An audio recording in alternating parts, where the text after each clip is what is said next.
Muy bien. Entonces, vamos a... Muy bien. Pues vamos a continuar. Para que agarre el hilo, compañera Pola. Acompáñenos con la lectura.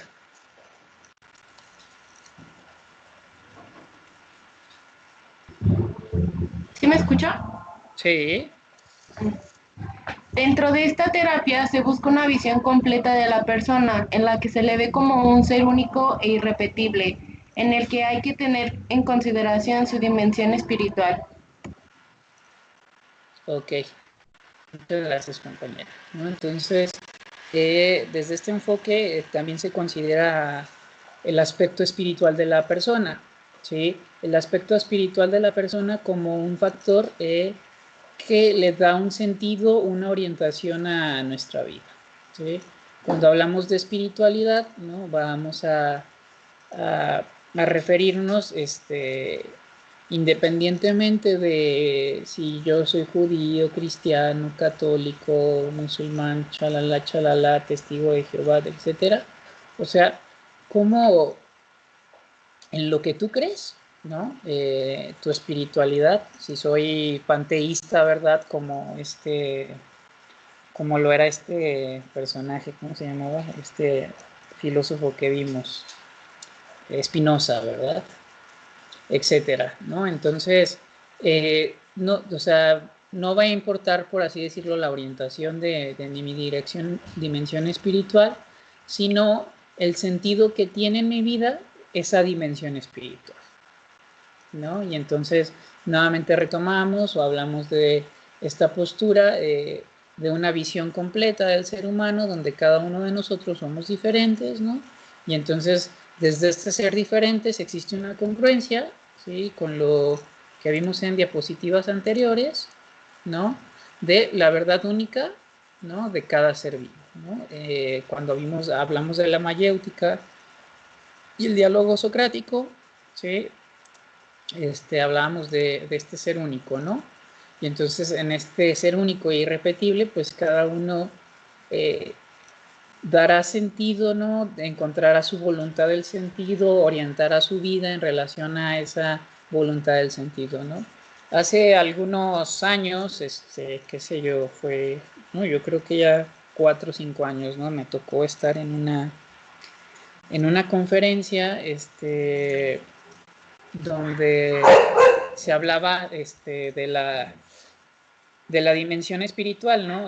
Si tu religión o tus creencias espirituales facilitaban o inhibían tu desarrollo, ¿no? Fue la pregunta inicial con la que el conferencista comenzó, y la reflexión giró en torno a la comprensión de que esto era algo único y específico para cada persona, y era algo que se tenía que explorar con cada ser vivo, con cada persona, porque en ese sentido yo no podría decir, es que ser de tal religión te perjudica o ser de tal religión te beneficia, ¿no? O sea, tendremos que ir como a la perspectiva única, a la experiencia única de cada individuo para saber, ¿no? Si cada individuo, sus creencias, su religión o su espiritualidad le beneficia o le termina perjudicando en su vida personal, ¿no? Entonces decía, tiene que ver con cada individuo. Entonces, en ese sentido, la terapia trabaja, ¿no? Pues ese no era un enfoque logoterapéutico, pero en ese sentido se hablaba de que esa terapia está enfocada en que pues, la persona dimensionara, ¿no? Cómo sus creencias le beneficiaban, ¿no? Le facilitaban el desarrollo o cómo se lo inhibían o coartaban, ¿sale?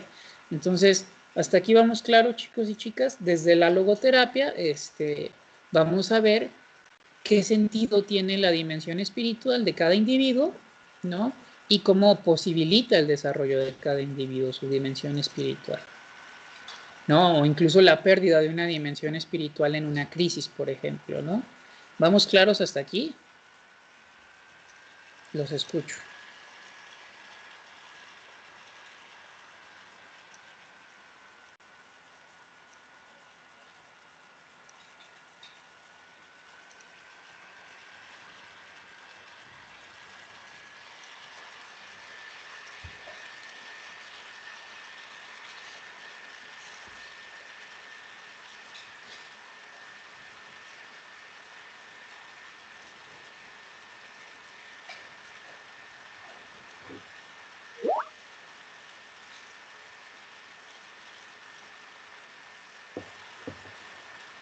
Gracias, Maleni, gracias, Brenda. Los demás chicos siguen ahí. Profe, yo tengo una duda. A ver, Entonces, dentro de esta diapositiva, lo que se busca es la esencia única como de la persona, sin importar su espiritualidad, su religión, su creencia.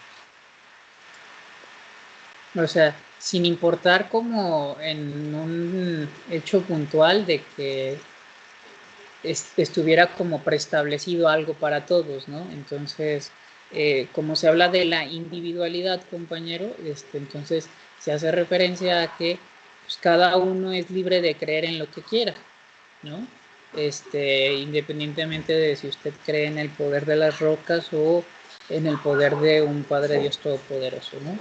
Y como esa manera única de creer va a generar en usted cierto sentido, ¿sí? Pero sí se habla de que es único. Por eso es que me regresaba a estas dos diapositivas cuando se hablaba del diálogo socrático, ¿no? Porque lo que se considera desde este enfoque es que nuestra base o nuestra metodología parte del diálogo socrático y la de la mayéutica, ¿no? A partir de ahí nosotros generamos un diálogo con el paciente, a partir de ahí nosotros hacemos preguntas, a partir de ahí nosotros somos curiosos, a partir de ahí nosotros acompañamos al otro a que el otro se cuestione y descubra su verdad. Y ahí parte del análisis o parte de lo que contempla este enfoque, compañero Jeffrey y compañía, es que por lo general en la vida de los seres humanos existe una dimensión espiritual, ¿sí? O sea, una de las características del ser humano no es esta espiritualidad, ¿no? Es esta creencia de que existe un más allá de lo que es la vida y la muerte, ¿no? O que en estar vivo, ¿no? En esta dicotomía de la vida y la muerte, pues tú puedes vivirte espiritualmente, ¿no? Etcétera. ¿Sí? Alguien que por ahí esté. Bueno, más bien eso lo vamos a dejar para la siguiente clase, ¿sí? Que tiene que ver, vamos a hacer un análisis de lo que significa la palabra espiritual, ¿vale? No sé si quedó más claro aquí, Yeshua. Sí, profe, ya. Súper claro, gracias. Ok, entonces proseguimos. ¿Sí? Se conectó la compañera Abril.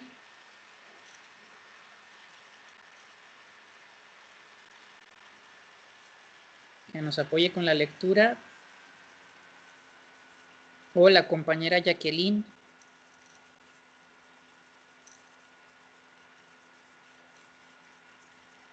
No, bueno.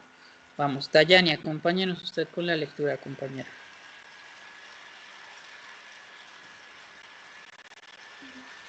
Los temas fundamentales de la logoterapia son: sentido de la vida. Es único y específico para cada ser humano y concreto en cada momento de su existencia. Para Frank, la vida puede adquirir sentido mediante la realización de 3 valores. 1. Creativos, realizar ciertas actividades. 2. Vivenciales, experimentar o sentir algo por alguien.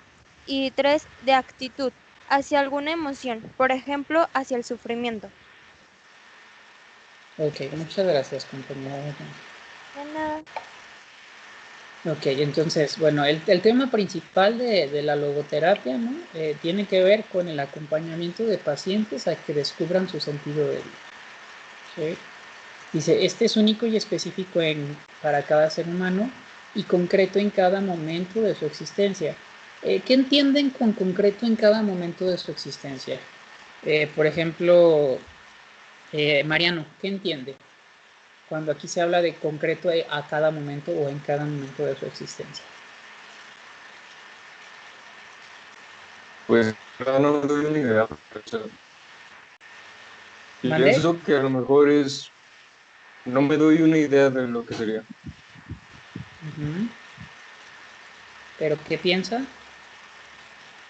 Que a lo mejor quiere decir que es algo que todos tenemos muy claro a lo largo de nuestra vida. Bueno, no tan específico, porque hay momentos de nuestra vida en donde podemos estar por ahí perdidos.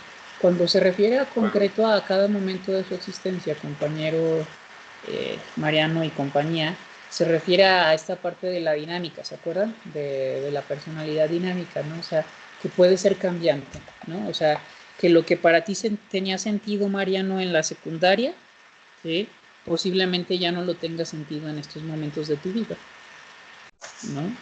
O sea, tu perspectiva de la realidad cambió, lo que en ese momento te llenaba de satisfacción o cómo concebías la vida y qué sentido le dabas a la vida, cambió en relación a lo mejor tus momentos como universitario. ¿Me explico? Sí, profe. ¿Sí? A ver, la compañera Brenda hace una pregunta. Dice, ¿serían las experiencias que más nos marcaron? Puede haber experiencias de compañera que te marquen, ¿sí? Y que a partir de estas experiencias tú tengas, tu sentido de la vida se modifique o se cambie o se complemente, ¿sí? Esos serían factores que influyen a que tu sentido hacia la vida se cambie, sea dinámico, ¿sí? Pero como tal no son las experiencias que más te han marcado, sino que el sentido de la vida es aquello que valga la redundancia,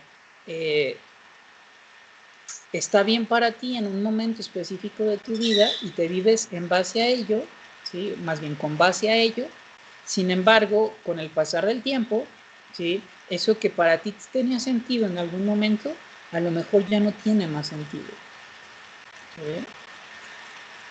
Porque las experiencias que vas teniendo influyen, te cambian la perspectiva, entonces, como tal, lo que tú preguntas de las experiencias que te marcaron, eso es lo que hace que tu perspectiva sobre la vida, tu perspectiva sobre tu sentido de vida pueda modificarse, ¿sí? En este sentido, hablando del existencialismo como base, ¿no? Habla de que somos seres inacabados, ¿sí? Esto que yo les había dicho el otro día, somos seres en gerundio, estamos siendo todo el tiempo, ¿sí? Nos estamos construyendo a todo momento. Y entonces en este estar siendo a todo momento, en este estar construyéndonos a todo momento, ¿sí? Hace que nuestra perspectiva, nuestra percepción sobre la realidad pueda ser modificable, ¿sí? Pueda ser cambiante, y entonces si tu perspectiva sobre la realidad cambia, pues también tu sentido sobre la vida puede llegar a cambiar. ¿Sale?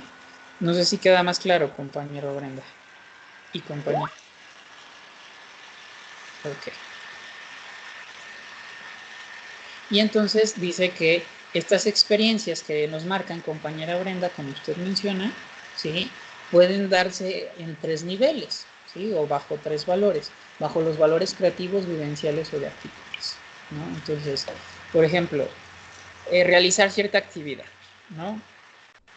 Usted, compañera Brenda, ingresa a la universidad, a la Facultad de Psicología, ¿sí? Comienza a tener actividades relacionadas en torno a la ciencia de la psicología. Estudia fundamentos filosóficos, estudia psicología del desarrollo, estudia esto, lo otro o aquello, ¿no? Y entonces estudia psicología del desarrollo y entonces los cuidados de la primera infancia y la importancia de el vínculo materno con la cría y de etcétera, ¿no? Y entonces, ¿no? Cuando usted empieza a estar en contacto con toda esta nueva información, pues se percata que lo que le habían dicho en su casa, ¿no? O lo que había escuchado popularmente entre los tíos, los primos y demás era, déjalo llorar, ¿no? Para que no sea en Brasil, ¿no? No le hagas caso porque entonces, va a llorar, ¿no? Déjalo, hagas como que no viste que se cayó y déjalo llorar, ¿no? Entonces, usted tenía esa perspectiva de la vida, ¿sí? Usted tenía ese sentido de la vida a lo mejor en torno al cuidado o la crianza de infantes, ¿no? Lo visualizaba así, pero entonces realiza ciertas actividades a nivel licenciatura, ¿no? Con bases o fundamentos científicos, y entonces se percata de que, pues, en realidad, ¿no? Las cosas no son así. Y entonces, si en algún momento usted es mamá, ¿no? O decide ser mamá, pues a lo mejor esta perspectiva que tenía sobre cómo crear a un hijo o a una hija fue modificada, ¿no? Cambió y adquirió un nuevo sentido a partir de estas nuevas experiencias, ¿no? A partir de estas nuevas actividades, ¿sí? O vamos a la parte vivencial, ¿no? Ya les hablé de ciertas actividades, ¿no? Experimentar o sentir algo por algo, ¿no? Entonces, cuando hablamos de experimentar o sentir algo por alguien, no nos referimos única y exclusivamente al vínculo de pareja, ¿sí? Nos referimos a cualquier tipo de vínculo, ¿no? El de una amistad muy cercana, el de pareja, efectivamente, cualquier vínculo, ¿no? O sea, no sé si alguno de ustedes en algún momento llegó a ver esta serie que, bueno, me parece muy graciosa, de How I Met Your Mother, cómo conocí a tu mamá. Ya está ahorita disponible en Amazon, ya ven que la habían quitado de Netflix. ¿Alguien llegó a ver esta serie? Es comedia americana.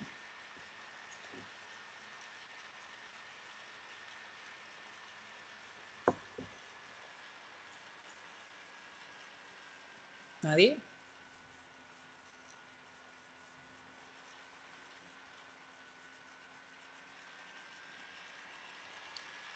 Bueno, parece ser que nadie. Bueno, dentro de esta serie hay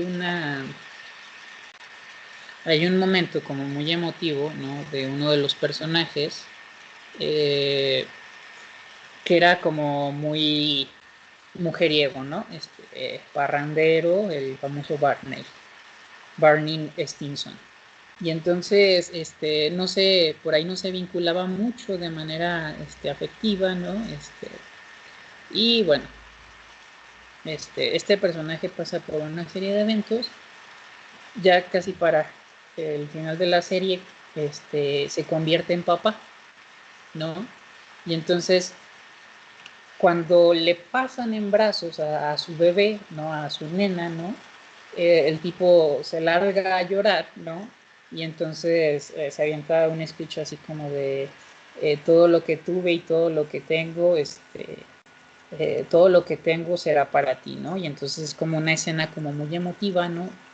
Porque era un discurso de Casanova que él tenía, ¿no? Cuando quería conquistar chicas, ¿no? Como de que ofrecía todo, ¿no? Pero parecía ser que era como la primera vez en que realmente sentía que todo lo que él tenía se lo podía ofrecer o dar a alguien más, ¿no? Salir como de este egoísmo, de este narcisismo, por así decirlo, ¿no? Y entonces esta experiencia de ser papá, sentir algo por una bebé que era su hija, ¿no? Cambia su sentido de vida, ¿sí? Cambia el sentido de vida de este personaje, ¿no? Lo posiciona en un lugar distinto, ¿no? De cómo accionar, de cómo moverse, de cómo desenvolverse en la vida, ¿no? Entonces, si se fijan, chicos y chicas, estos valores, ¿sí? Van de la mano, o sea,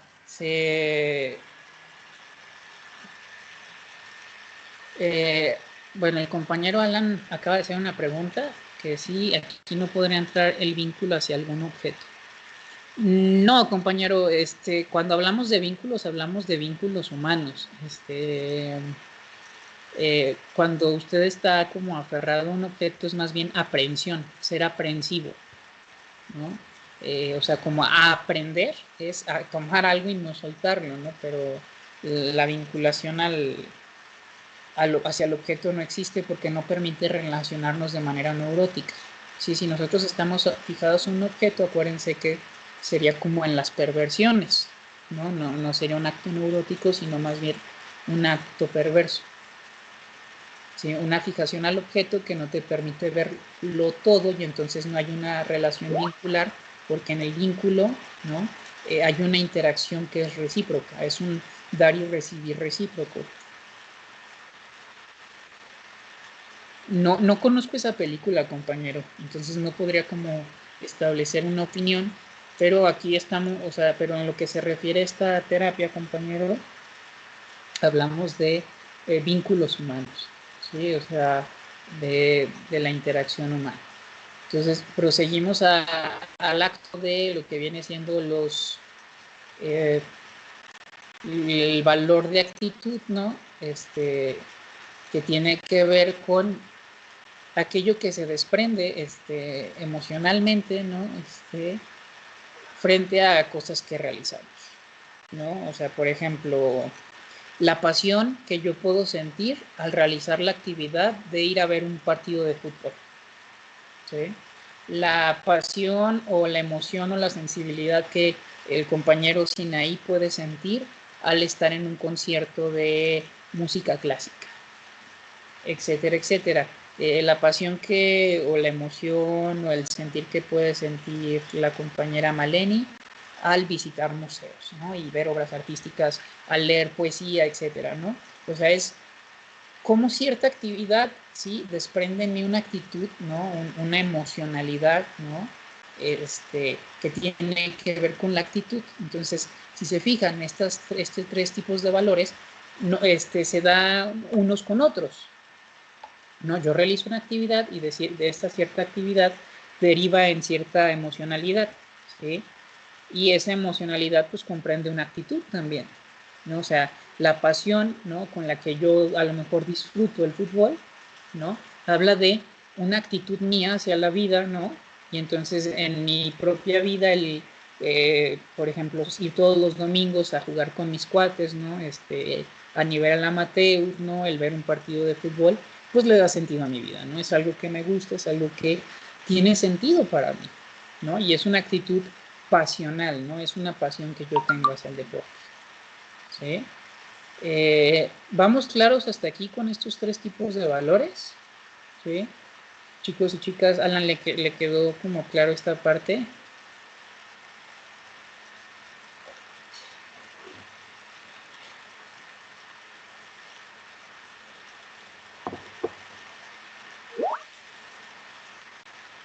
¿No? Y por ejemplo, yo realizo la actividad del fútbol y de ahí se desprende una actitud pasional y en la vivencia se dio un vínculo con mi papá donde yo aprendí a jugar fútbol por él, ¿no? Y entonces se van entrelazando las circunstancias, ¿sí?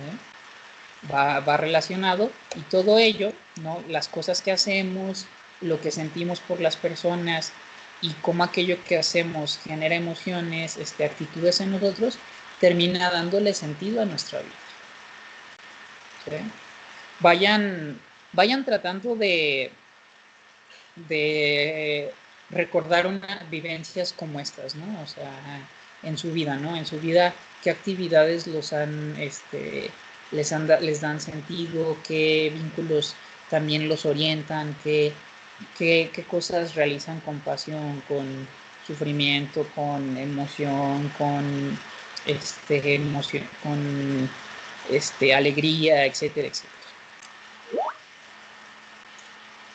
Por ejemplo, la compañera Paula habla del acto de nadar, ¿no? Para ella eso es importante en su vida, es una actividad que realiza, ¿sí? No sé si esté vinculado con alguna actitud, ¿no? O también vinculado con alguna persona, con algún vínculo.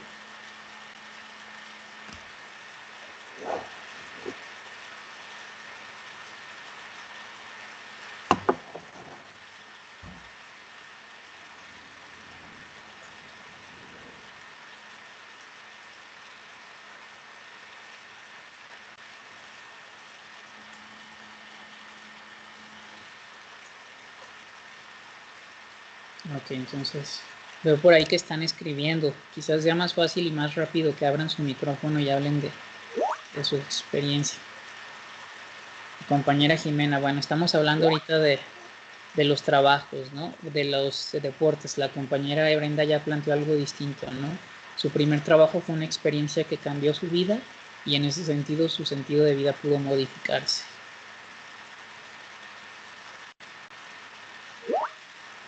El compañero Yeshua es bailar, ¿no? Y así, ¿no? Ustedes pueden ir hablando y diciendo y podremos hablar de este tipo de cosas. ¿Por qué les hago estas preguntas? Porque por ahí que relacionen esta información teórica con sus propias vivencias les permite como darle más sentido, ¿no? A esta información o que esta información sea más clara, ¿no? Por ejemplo, yo en mi experiencia universitaria tuve un maestro que me marcó muchísimo, ¿no? con el cual sigo manteniendo un vínculo, ¿no? Y entonces este vínculo es tan cercano que tengo con él es lo que hace que yo en algún momento quiera estudiar la maestría en psicoterapia gestal, y luego conocí a Elena de Casas, esta activista a la que también aprecio y quiero mucho, y despertó mi interés por el psicoanálisis, ¿no? Y así nos la vamos llevando, ¿no? Por ejemplo, yo les platico de eso a nivel profesional, cómo me ha marcado en mi vida. Ok, entonces, compañera Alejandra Núñez, acompáñenos con la lectura, por favor. Frank dice que el hombre no inventa el sentido, sino que lo descubre. Ok, entonces, no es algo que nos sacamos de la manga, ¿sí? No es una situación de que hoy me desperté y entonces así de la nada, ¿sí? O sea, de la nada surgió este sentido hacia la vida, ¿no? Sino que dice, el sentido de vida, ¿no? La voluntad del sentido tiene que ver con aquello que vamos descubriendo, ¿sí? Y lo descubrimos a partir de nuestras vivencias, de nuestras experiencias, de nuestros vínculos, ¿no? O sea, es algo que vamos descubriendo a partir de aquello que vamos sintiendo, ¿no? De aquello que nos va pasando, y si nuestra vida resulta agradable, desagradable, y entonces cómo interpreto esa experiencia agradable o desagradable, y entonces al interpretarla ya le di un significado, un sentido, y entonces fue algo que descubrí, no algo que surgió de la nada, ¿sí? Vamos, chicos y chicas, con esta información. Sí, no es que de la nada el compañero Sinaí dijo quiero estudiar música, ¿no? No de la nada, o sea, pasaron cosas, ¿no? Porque incluso aunque, no sé, de la nada los papás de Sinaí hubieran llevado al compañero a las clases de música, ¿no? Que no lo llevaron de la nada, ¿no? Surgió de alguna situación, ¿no? De queremos que nuestro hijo aprenda algo, etcétera, o demás, ¿no? Y esta preocupación que llevó a que el compañero lo llevaran a clases. Incluso aunque a lo mejor él no se hubiera percatado porque fue una decisión que sus papás tomaron en su proceso de educación, pues él pudo haber descubierto que a lo mejor no le gustaba, ¿no? Y dejarlo de lado en su momento en cuanto creció. O, siguiendo este ejemplo, no estoy diciendo que esto le pasó al compañero, se dio cuenta de que pues, le gustaba, que le resultaba agradable, ¿no? Etcétera. Entonces, vamos hasta aquí, chicos y chicas, con esta clara diferenciación de que no es algo que surge de la nada, sino algo que se va descubriendo en el proceso de co-construir la realidad con los otros, de el interactuar socialmente con el ambiente.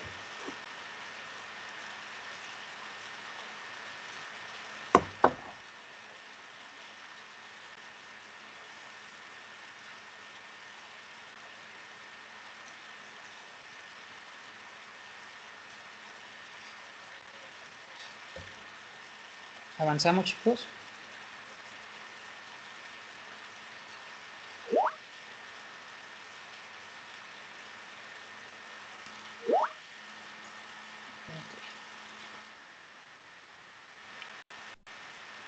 Ahora vamos.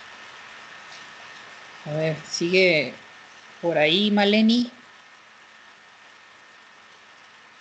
Frank también considera que las ideas religiosas pueden ofrecer una posibilidad de sentido para algunas personas. Define la religión como la búsqueda del hombre del significado último. Ok. Entonces, al hablar de religión, ¿sí? Al hablar de este aspecto del ser humano, se refiere a la búsqueda del hombre del significado último, ¿no? Cuando hablamos del significado último, pues es en relación a esta concepción, ¿no? Esta dualidad de la vida y la muerte, ¿no? Y la posibilidad de creer en algo que va más allá, ¿no? El católico, como en esta creencia de ir al cielo, ¿no? El budista en la reencarnación, ¿no? Etcétera, ¿no? Cada uno desde su propia religión. Cuando nosotros vamos a la etimología de la palabra religión, se refiere, o esta palabra se desglosa como un religarme, ¿no? O sea, ¿qué es un religarme? Con mi propia espiritualidad, ¿sí? La religión, ¿no?, nos permite, ¿sí?, religarnos, ¿sí?, con nosotros mismos, ¿sí? Y muchas veces esta postura, ¿no?, filosófica y más bien metafilosófica, ¿no?, que habla de la importancia de considerar a nuestro cuerpo nuestro templo, ¿no? Entonces, la religión es un religarme, ¿sí?, con mi templo, con mi propio cuerpo, con mi propio mundo interior, ¿no?, con mi propio saber psíquico, ¿sí?, con mi propia verdad, ¿no? Entonces, de ahí que tiene sentido esta cuestión tomada de la filosofía del diálogo socrático y en específico de la mayéutica, ¿no? La mayéutica que habla de este punto de encontrar mi verdad. ¿Sí? Entonces, bueno, un poco esto. A ver, la compañera Paula acaba de hacer una pregunta. Es más fácil que abran su micrófono, chicos. ¿Qué pasa si no crees en un Dios, pero en las energías? Pero eso ya es creer en algo, compañero, ¿no? O sea, si usted cree en la energía, si usted cree en la buena vibra, ¿no?, en la mala vibra, ¿no? Entonces, como eso ya es creer en algo, ¿sí? Y ese creer suyo ya la puede religar, ¿no?, con una manera suya de ser, con su propia verdad, con su propia mundo interior, ¿no? En ese sentido, si usted cree en las energías, ¿no?, pues encaminará sus acciones, ¿no?, su manera de ser a ello, ¿no? O sea, no sé, a hacer yoga, a hacer tai chi, a meditar, etcétera, etcétera, ¿no? A prestar atención a sus sentidos, ¿no? Cuando algo en un ambiente no se siente cómoda, se siente la energía de una u otra manera. Esa es como una parte muy psicológica que se llama intuitiva, ¿no? O sea, mi parte intuitiva, lo que percibe, lo que está sintiendo, ¿no? Que no puede nombrar con las palabras, pero puede decir, y aquí percibo algo, ¿no?, con lo que no me siento cómoda o me siento cómodo con esto, etcétera, etcétera. Sí, chicos y chicas, avanzamos.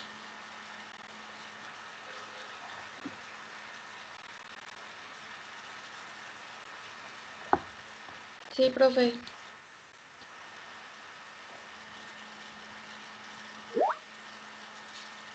Okay.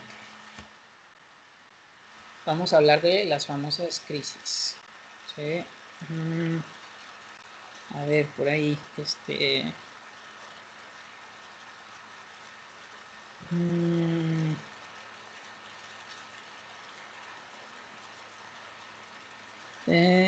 ¿quién no lee? Usted sin ahí, compañero, lea, por favor.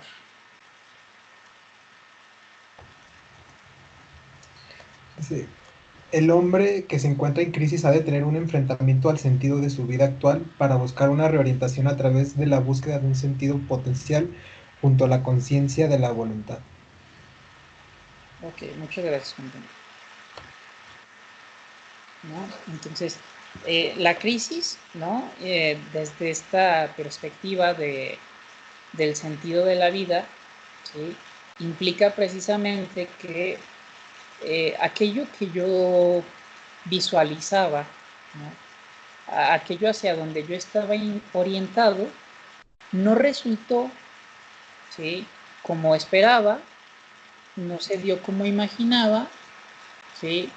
Y entonces eso hace que tengamos que recular, por así decirlo, y reorganizar, ¿no?,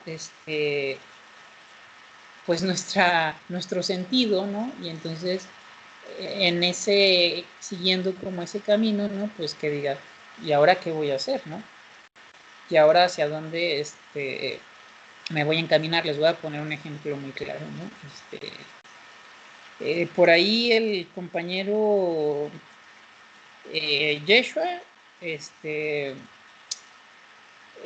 algo que siempre ha tenido sentido en su vida es la posibilidad de ser papá, ¿no? De ser papá, de formar una familia, ¿no? Etcétera, ¿no? Y entonces Yeshua empieza a salir con alguien, una pareja, ¿no? Se enamora mucho, ¿no? Se siente muy feliz, ¿no? Y entonces esta pareja le dice que no visualiza una vida con hijo,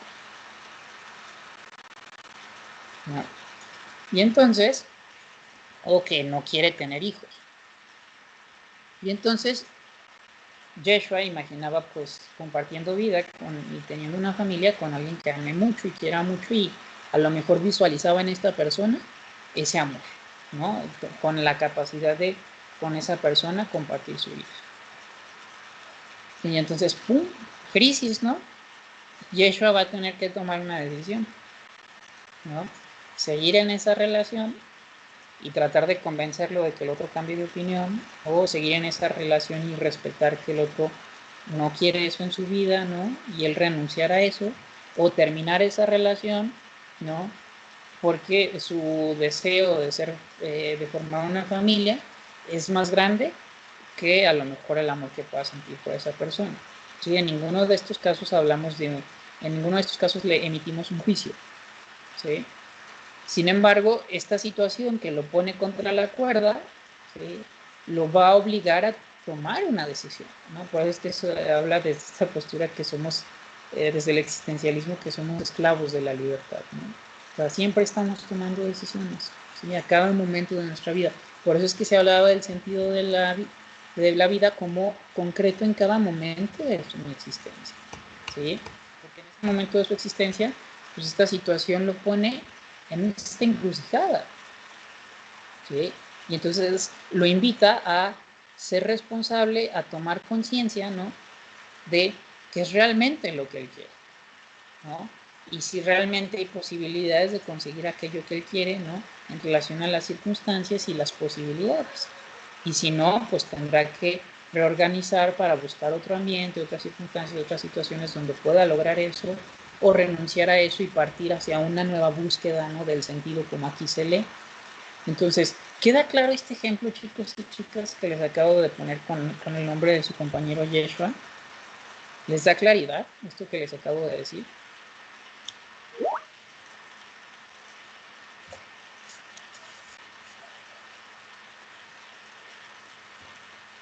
Ok, los demás chicos y chicas, ¿cómo vamos hasta aquí?